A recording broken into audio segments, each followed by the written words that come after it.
अस्सलाम वालेकुम and welcome to the वकील साहब पॉडकास्ट। मैं हूं आपका होस्ट बैरिस्टर मुनीर इकबाल। कराची का एक बहुत बड़ा मसला जो कदीम ज़माने से चलता हुआ आ रहा है वो है इलीगल हाउसिंग, इलीगल इंक्रोचमेंट, जो हम बचपन से ही सुनते हुए आ रहे हैं और हाल ही की बारिशों के बाद इस इशू को काफ़ी हाईलाइट भी किया गया और सुप्रीम कोर्ट ने इसका नोटिस लिया। जब हुकूमत से पूछा कि क्या वजह है कि इतने टाइम से आपके पास चार्ज है, आप काम कर रहे हैं, लेकिन अब भी आप जो बारिश का पानी जमा हुआ उसको निकलने का रास्ता नहीं दे सके, तो हुकूमत ने जवाब दिया कि हमने तो रास्ता बनाया हुआ था, लेकिन वो नाले जो इन्होंने रास्ते के एवज़ बनाए हुए थे उन पे इलीगल इंक्रोचमेंट हुई हुई है, उन पे इलीगल हाउसिंग बने हुए हैं, इस वजह से वो पानी निकल नहीं पाया। सुप्रीम कोर्ट ने फिर डायरेक्शन दी कि ये इलीगल मकानात को तोड़ा जाए और वापस नालों का रास्ता बहाल किया जाए, लेकिन ऐसा हुआ नहीं। नाले के ऊपर जो घर बने हुए थे वो तो तोड़े जा रहे हैं, लेकिन उसके साथ जो लीगल घर जिनकी लीजेज़ हैं, जिनके सारे डॉक्यूमेंट्स इंटैक्ट हैं, उनको भी तोड़ा जा रहा है। और इसी मसले के ऊपर आज हमने बात करने के लिए बुलाया है एक ऐसे एडवोकेट को जो इस मसले पे काफ़ी टाइम से काम भी कर रहे हैं, ख़ुद भी बहुत सारे लोगों को जो इफ़ेक्ट हो रहे हैं इस मसले से उनको रिप्रेजेंट भी कर रहे हैं कोर्ट में। He is a former colleague, very dear friend, advocate high court mister Altaf Khwaja. अस्सलाम वालेकुम अल्ताफ़ साहब, कैसे हैं आप? वालेकुम सलाम जनाब। अल्ताफ़ साहब, तो जैसे अभी मैंने बयान किया कि ये काफ़ी टाइम से मसला चल रहा है और जो लीगल घर हैं उनको भी तोड़ा जा रहा है, तो ज़रा इस पे हम लोग ज़रा बात करें कि ये इशू है क्या। जी मुनीर साहब, इसमें अगर हम थोड़ा सा बैकग्राउंड की तरफ जाएं तो क्या इसके जो बैक पे जो रीज़न है और जो ये सब हो रहा है ये हो क्यों रहा है। 12/8/2020 को supreme court of Pakistan, honourable supreme court of Pakistan order करता है और डायरेक्ट करता है सिंध गवर्नमेंट को कि आप इंक्रोचमेंट हटाएं और एनडीएमओ को ये पावर देता है जी आप ये नाले साफ़ करें। इससे पहले जब से देखें जैसे गुलजार साहब आए उसके बाद इंक्रोचमेंट इससे पहले शायद ही किसी वकला हज़रात के अलावा किसी को पता हो कि लफ्ज़ इंक्रोचमेंट क्या है। 12/8 की ऑर्डर की अगर हम जिक्र करते हैं तो 12/8 को supreme court of Pakistan direction देते हैं एनडीएमओ को जी आप नाले साफ़ करें। साथ साथ सिंध गवर्नमेंट को ये डायरेक्शन देते हैं कि आप इंक्रोचमेंट हटाएं और जो वहाँ लोग हैं उनको रिहेबिलिटेट करें। अब आप अवेयर हैं रिहेबिलिटेशन की डेफिनेशन से या लफ्ज़ से कि उसके लफ्ज़ी लुग़वी मायने क्या हैं, उसकी प्रॉपर डेफिनेशन क्या है, वो सब किस्से कहानियाँ करते हैं। आज तक टिल यानी 12/8 से देखेंगे इस वक्त तक कोई रिहेबिलिटेशन प्लान नहीं लाया गया, बरक्स इसके कि लोगों को प्रॉपर अवेयरनेस दे के वो ये ऑपरेशन शुरू करते। सिंपली एक अखबार में नोटिस देते हैं, मार्क मारते हैं, ये नहीं बताया जाता है कि कौन सी अथॉरिटी कर रही है, केएमसी कर रही है, डीएमसी कर रही है, केडीए कर रही है और एनडीएमए कर रहे हैं। वो मार्क मारते हैं, नेक्स्ट डे बुलडोज़र आता है या वो हथौड़े वाले लोग आते हैं और आके तोड़ना शुरू कर देते हैं। और ये वही घर है जिसपे लोग अभी भी रह रहे हैं। जी जी, ये वही घर है जिस पे लोग रह रहे हैं और प्रॉपर लीज्ड मकानात हैं, जिसमें तीन अथॉरिटीज़ हैं हमारे पास जो लीजेस देती हैं, केडीए, केएमसी कच्ची आबादी, सिंध कच्ची आबादी। ये 3 से 4 अथॉरिटीज़ हैं जो लीजेस देती हैं और तमाम के लीज शुदा मकानात हैं जिनमें 1970 की भी है, 65 की भी है, 80s की भी है, 90s की भी है और रिसेंटली 2004, 5, 6 इस तरह तमाम लोगों के पास लीजेस हैं। उन लोगों का मुतालबा ये है जी हम इंक्रोचमेंट नहीं है, यहाँ जो मसला है वो मिस इंटरप्रटेशन का है। हमारे जो इदारे हैं, अब उनकी नालायकी कह लूँ मैं या उनकी नाअहली कह लूँ, वो एक लफ्ज़ को इंक्रोचमेंट को मिस इंटरप्रेट करके लोगों के साथ जुल्म और ज़्यादती कर रहे हैं। अगर हम खुद भी डेफिनेशन में चले जाते हैं एनक्रोचमेंट की, तो एनक्रोचमेंट की डेफिनेशन ये है जो हमारे एंटी एनक्रोचमेंट एक्ट 2010 में दी हुई है, any construction on public property. Public property में आपका रोड है, आपका नाला है, आपके पार्क हैं, आपका हॉस्पिटल की जगह है या मस्जिद की जगह, ये सब पब्लिक प्रॉपर्टी है। जैसे लगा इम्यूनिटी प्लॉट्स को लगा लें। अब क्या हमारे इन इदारों के पास कोई जवाज़ है कि जिनकी लीजेस उन्होंने खुद दी हैं, डिफरेंट मुख्तलिफ सालों में खुद दी हैं, अब वो बगैर लोगों को रिहेबिलिटेट किए हुए, बगैर लोगों की लीजेस कैंसिल किए हुए वो ये सब डिमोलिश की तरफ जाएं, तो ये हो रहा है हमारे पास। ना ही रिहेबिलिटेशन से मुराद ये हुई हमारे व्यूअर्स के लिए, ताकि उनको आसानी समझने के लिए कि देखिए, अगर कोई जगह पे आप रह रहे हो और आपको गवर्नमेंट चाह रही है कि आप वो लैंड एक्वायर करें और आपको कहीं और मूव करें, तो गवर्नमेंट की रिस्पॉन्सिबिलिटी है, हुकूमत की जिम्मेदारी है कि आपको अल्टरनेट लैंड दें, आपको वहाँ मूव करें, उसके बाद आपका वो घर ले सकते हैं, उससे पहले नहीं ले सकते। जहाँ तक लीजेस की बात करें, अल्ताफ़ साहब और मैं, हम लोग खुद भी काफ़ी ज़्यादा लोगों को इसमें रिप्रेजेंट कर रहे हैं, तो मैंने खुद भी डॉक्यूमेंट्स देखे हैं, अल्ताफ़ साहब ने भी देखे हैं। लीजेस मौजूद हैं, म्यूटेशंस मौजूद हैं, प्रॉपर्टी टैक्सेस मौजूद हैं, के इलेक्ट्रिक के बिल, जो ये सारी बिल्स वगैरह होते हैं, सब उन लोगों के नाम पर आ रहे हैं। इसके बावजूद जो हुकूमती इदारे हैं वो ये कह रहे हैं कि ये इलीगल बना हुआ है। और जब हमने पूछा कि अच्छा आप लोग बताएं कि किस मुंह से आप ये लोग कह रहे हैं कि ये इलीगल है, उनके पास कोई जवाब नहीं है, और वो फिर भी आके रोज़ लोगों के घर तोड़ रहे हैं। तो अब अल्ताफ़ साहब, इसका सोल्यूशन क्या है? हम व्हाट्स द नेक्स्ट स्टेप? जिसका घर टूट रहा है वो अब क्या करें? देखें, अब करने को क्या करे, कोई भी इदारा, कोई भी political party, media, print media या इलेक्ट्रॉनिक मीडिया, कोई भी किसी भी तरह से उनकी शिकायत सुनने को तैयार नहीं है। लोगों में शायद डर ये हो कि सुप्रीम कोर्ट के ऑर्डर की वॉल्यूशन हो जाएगी, जबकि ये इदारे खुद सुप्रीम कोर्ट के ऑर्डर की वॉल्यूशन करके ये सब कर रहे हैं। मैं आपको मज़े का केस बताता हूँ कि इंडियन एनफोर्समेंट में खड़े हुए थे हम वहाँ केस में। एनडीएमए के रिप्रेजेंटेटिव ने कहा जी जनाब हमारा डिमोलिश से कोई ताल्लुक नहीं है। डीसी साहब ने ये कहा जी हम तो लीज मकानात को नहीं तोड़ेंगे। केएमसी के अफसर, एक वकील साहब थे, अटर्नी कह लें या उनकी तरफ से रिप्रेजेंटेटिव कह लें, लॉ ऑफिसर होते हैं मेजॉरिटी, उनकी ये स्टेटमेंट एट बार थी कि हम किसी भी लीज मकानात को मस्मार नहीं करेंगे। ये स्टेटमेंट उन्होंने दी, ये कुदरती तौर पे मीडिया पे चल गई और नेक्स्ट डे वो बंदा सस्पेंड होता है।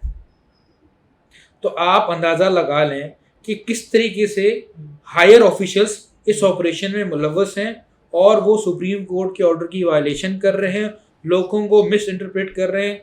हमारे यहाँ जब हाई कोर्ट में कोई केस फाइल करता है, सिविल जुरिस्डिक्शन में हो या कॉन्स्टिट्यूशनल जुरिस्डिक्शन में हो, वहाँ वो सिंपली ये कहते हैं जी सुप्रीम कोर्ट का ऑर्डर है, ये सुप्रीम कोर्ट से तशरीह लेकर है।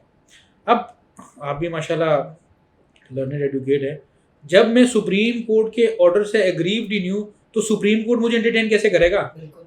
कैसे हम लोगों को डायरेक्ट सुप्रीम कोर्ट लेके जाएं? तो हमने जितने भी लोगों ने हमसे रब्ता किया, हम उनको एंटी इन्क्रोचमेंट ट्रिब्यूनल लेके गए। तो अल्हम्दुलिल्लाह अल्लाह पाक के फजल करम से एंटी इन्क्रोचमेंट ट्रिब्यूनल ने हमारी बात सुनी और हमें स्टे दिया इस बात पे कि वो हमारे लीज प्रॉपर्टी को जो है ना डिमोलिश नहीं करेंगे। अब इसमें मेरे को मज़े की बात, you are well aware about section 11 of land acquisition act, वो क्या कहता है, उसकी कोई कार्रवाई नहीं है। आर्टिकल 19A की खुली खिलाफ वर्जी, आर्टिकल 10A की खिलाफ वर्जी है। फिर सबसे अच्छी बात यह, एंटी इनक्रोचमेंट एक्ट 2010 सेक्शन 3 की रिक्वायरमेंट ये है कि भाई चाहे बंदा रोड में घर बना रहा हो, आप पहले उसको नोटिस दोगे। नेचुरल जस्टिस भी यही है कि आप पहले उसको नोटिस, विदाउट हेयरिंग आप नहीं करेंगे। यहाँ क्या कर रहे हैं, वो आते हैं, 2 मार्क मारते हैं, एक ग्रीन एक रेड। अब वो बंदा वैसे ही परेशान है भाई ग्रीन क्या रेड क्या, उसको समझ में ही नहीं आ रहा। नेक्स्ट डे आ जाएंगे, 2 दिन के बाद आएंगे और डायरेक्ट डिमोलिश। वो ये नहीं देखेंगे कि अंदर फैमिली है, चार दीवारी का तकद्दुस पामाल हो रहा है। कोई भी बंदा घर में किस हाल में है वो इस चीज़ को नहीं देखते। बच्चे हैं, बेवाएं हैं, बूढ़े हैं। बहुत सारी वीडियोस वायरल हुई है, इसमें एक बेवा से मैं खुद भी मिला हूँ। वो कहीं से पूछते पहुँचे मेरे ऑफिस पहुँची, मुझसे मुलाकात हुई उसकी। वो कहती है मैं बेवा हूँ, सिलाई करके अपने बच्ची के साथ यहाँ रहती हूँ इस घर में, मुझे नहीं पता लीज है या नहीं है, मुझे नहीं पता, लेकिन मेरा घर नाले से इतना दूर है। जब मैंने पुलिस से कहा सर मेरे पास घर नहीं है, मुझे कहीं और जाने का मौका दिया जाए, तो उन्होंने मुझे मारा। और बाज़ाब्ता किसी बंदे ने उसकी वीडियो रिकॉर्ड की, वीडियो वायरल हुई है, इसकी बड़ी वीडियो वायरल। तो इस तरह की कानून की, किस तरह की ह्यूमन राइट्स की वायलेशन कह लें आप कॉन्स्टिट्यूशनल वायलेशन कह लें, बाकी जितने हमारे लॉज हैं, कितनी चीज़ों की वायलेशन कर रहे हैं। तो अभी हो ये रहा है कि ये जो यहाँ लोग रह रहे थे, उनका कानूनी हक, उनके ह्यूमन राइट्स, उनका आईनी हुकूक सब वायलेट किया जा रहा है। क्यों? हुकूमती इदारों की वजह से, जिसके उनके पास जवाब भी नहीं है। अल्ताफ़ साहब, कितने लोग होंगे अभी इस जगह पे रिहायशी टोटल? इसमें अगर आप काउंट कर लें तो एक रफ सर्वे में आपको बता दूँगा, एग्जैक्ट नहीं, मेरे ख्याल से अगर हम यहाँ से लियाकताबाद टूवर्ड 0 पॉइंट देखने से कोई 2.5 से 3 लाख लोग हैं। 2.5 से 3 लाख लोग। और अभी कोर्ट में कितने लोग हैं? कोर्ट में आई थिंक कोई 100-150 लोगों ने ये कोर्ट से रिजू किया है। और इसमें एक मज़े की बात बताऊँ, इसमें कोई एक कम्युनिटी नहीं है, इसमें तमाम मज़हब, मसालिक और बरादरीज़म देख लें, उसमें कश्मीरी हैं, सिंधी हैं, पठान हैं और XYZ पंजाबी, सब लोग उर्दू स्पीकिंग बहुत ज़्यादा हैं। और ये बड़े अफसोस की बात है, लेकिन इसमें एक और अफसोस की बात है, एक इसी तरह जिनका घर तोड़ा जा रहा था वो आए थे यहाँ, उनके पास सारे डॉक्यूमेंट्स थे, उनके पास हर चीज़ थी, लेकिन क्योंकि वो बंगाली ओरिजिन के थे उनका आईडी कार्ड रिन्यू नहीं हो रहा था, इस वजह से वो कोर्ट नहीं जा पा रहे थे। और ये भी एक अनफॉर्चुनेट सिचुएशन है जिस पे हम फिर कभी बात करेंगे। अब लेट्स से अगर हुकूमत ने ये लीगली करना था तो ऑब्वियसली उसके तहत उनको पहले लीज़ कैंसिल करनी है, इनको रिहेबिलिटेट करना है। लीज़ कैंसिल का प्रोसेस क्या है, कहाँ से हुकूमत स्टार्ट करेगी? लीज कैंसिल पहले आप तमाम लोगों को नोटिस दें, बात उसके बाद section 39 of specific relief act है, हमारे कानून में गुंजाइश है, वो जाएं प्रॉपर सिविल कोर्ट से रुजू करें और लवाजमात बताएं कि क्यों क्यों लीज़ कैंसिल कर रहे हैं। अगर गलत भी किसी ने दी है और दी भी है तो किसी इदारे ने दी है, किसी एक इंडिविजुअल ने तो नहीं दी। अब एक साहब है, बशीर सिद्दीकी साहब हैं, अल्लाह पाक उनको हिदायत दे, वो ये कहते हैं कि जी हमने तमाम लीज़ें कैंसिल कर दी हैं और अब जो है ना ये सब गैर कानूनी तौर पे दी गई थी। उनसे ये कहना चाहिए ठीक है जी जनाब, दैट टाइम 70s में 80s में लोगों से गलतियाँ हुई हैं, तो यहाँ तो आप उनको सुधारें, आप और ख़राब ना करें। आपने एक नोटिस निकाला है 5/3/2021 को, आपने एक नोटिस इशू किया है, जो आपने KDA, KMC एंड XYZ तमाम लोगों से आपने रिक्वेस्ट किया कि इनकी इन प्लॉट्स की इन जितने भी गुजर नाले पे जो घर प्रॉपर लीज हैं वो कैंसिल किए जाए, कैंसिल कर दें उन लीजेस को। और फिर नेक्स्ट डे आपने जो है ना 5-7 सूट आए डिस्ट्रिक्ट कोर्ट में फाइल कर दिए इस पे के चंद लोगों पे, तो वो भी मेंटेनेबिलिटी पे कि जी आप 35-35 साल के बाद कैसे चैलेंजेस कर रहे हैं लीजेस को ये। और इसमें राइट ऑफ इंफॉर्मेशन बहुत इंपॉर्टेंट है, क्योंकि किसी भी इफेक्टिव से आप अभी चले मेरे साथ जाके किसी से ही पूछ लें, उनको ये बताया ही नहीं जा रहा, आगाही नहीं दी जा रही कि कौन ये काम कर रहा है और क्यों कर रहा है। उससे सुप्रीम कोर्ट का उन्होंने टैग लगाया हुआ अपने ऊपर, जो कि गलत लगाया हुआ है। आपको एक छोटी सी बात बता दूं, जाहिर है जब भी पूरी दुनिया में कहीं भी ये होता है तो लोग प्रोटेस्ट करते हैं उसको कि भाई हमारे खिलाफ जुल्म होता है। यहीं के रिहायशियों ने, कौसर नियाजी एक इलाका है, वहाँ के रिहायशियों ने प्रोटेस्ट किया, ज़ियाउद्दीन हॉस्पिटल के सामने एक राउंड अबाउट चुरंगी है, वहाँ पर प्रोटेस्ट किया। शाम को उनके खिलाफ FIR करती है पुलिस की मुद्दत में, 8 लोग नॉमिनेटेड हैं और रात को 108 लोगों को उठा के लेके जाते हैं पुलिस। आपका राइट टू प्रोटेस्ट भी वायलेट किया जा रहा है, सब कुछ वायलेट किया जाता है, तमाम लॉज जितने भी लगते हैं, ह्यूमन राइट्स वायलेशन, कॉन्स्टिट्यूशनल है, हर चीज़ की वो मान एक इदारा है, कौन सा इदारा है बताया भी नहीं रहे भाई। DC साहब कर रहे हैं, KMC कर रहे हैं, NTA में तो क्लियर कर चुके जी हम नहीं कर रहे हैं, FWA कहते भी हमारा भी ये काम नहीं है, तो जो कर रहे हैं वो बताया भी नहीं जा रहे हैं। और मेरी गुजारिश होगी हमारे कोर्ट से, जो हमें उम्मीद है कि कोर्ट से हमें उन लोगों के लिए रिलीफ लेने में हम इंशाल्लाह कामयाब होंगे। अच्छा ये कोई नई बात नहीं है, हुकूमती इदारे हमेशा से स्पेसिफिकली सिंध हुकूमत के अंदर ये इदारे हैं वो काफ़ी टाइम से ये चीज़ें कर रहे हैं। एक और इस तरह का केस है किडनी हिल सागा, काफ़ी मशहूर केस है, उस पर भी सुप्रीम कोर्ट ने अभी अगस्त 2020 में जजमेंट दी है। इनकी करप्शन, इनकी नाअहली की वजह से लोग आज तक सफ़र कर रहे हैं, लोगों के करोड़ों रुपए, लोगों के घर तबाह करें सिर्फ हुकूमती इदारों की नाअहली की वजह से।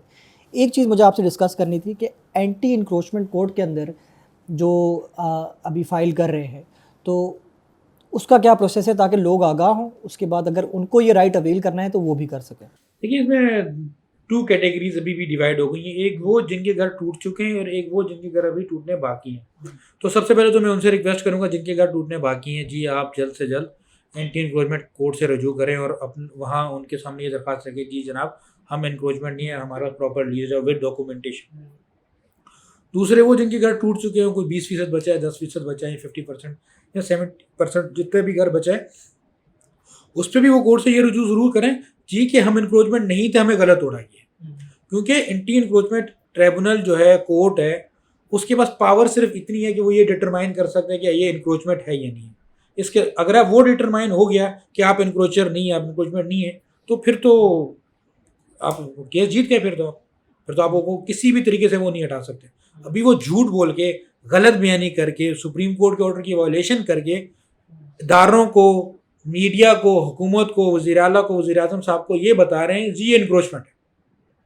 क्योंकि हमें तो सुनवाई नहीं दी जा रही, ना मीडिया दे रहे हैं, ना कुछ दे रहा है। जो लोगों का वहाँ हाल है, कोई भी जाके वो देख ले कि लोग किस कसम कुर्सी से अपनी ज़िंदगी गुजार रहे थे। 25 फीट का मकान है, 30 फीट का है, 120 फीट का है, वो ये नहीं देख रहे कि माजूर है, औरत है, बेवा है, कुछ है, तोड़ रहे। फिर 90 हज़ार रुपये का मुआवजा दे रहे हैं, किस मद में दे रहे हैं किसी को कुछ पता। 90 हज़ार क्या आज की मार्केट वैल्यू है कि किसी के घर की? Section 11 of land acquisition act के तहत की जो आपकी कार्रवाई है, क्या ये मार्केट वैल्यू है किसी के घर की? इन सारे सवालात का जवाब इदारों को देना होगा, आज नहीं, कल नहीं, कहीं ना कहीं किसी भी कोर्ट ऑफ लॉ के सामने देना होगा। सही, thank you so much Altaf साहब। Thank you very much. अगर आपके साथ ऐसी कोई ज़ाती हो रही है तो काइंडली मुझे या अल्ताफ़ साहब की मैं कॉन्टैक्ट डिटेल्स शेयर कर रहा हूँ, उनको कॉन्टैक्ट करें और हम इंशाल्लाह आपको रिलीफ ला के देंगे। विद दैट बीइंग सेड, मेरा नाम है बैरिस्टर मुनीर इकबाल और आप सुन रहे थे वकील साहब पॉडकास्ट एडजर्न्ड।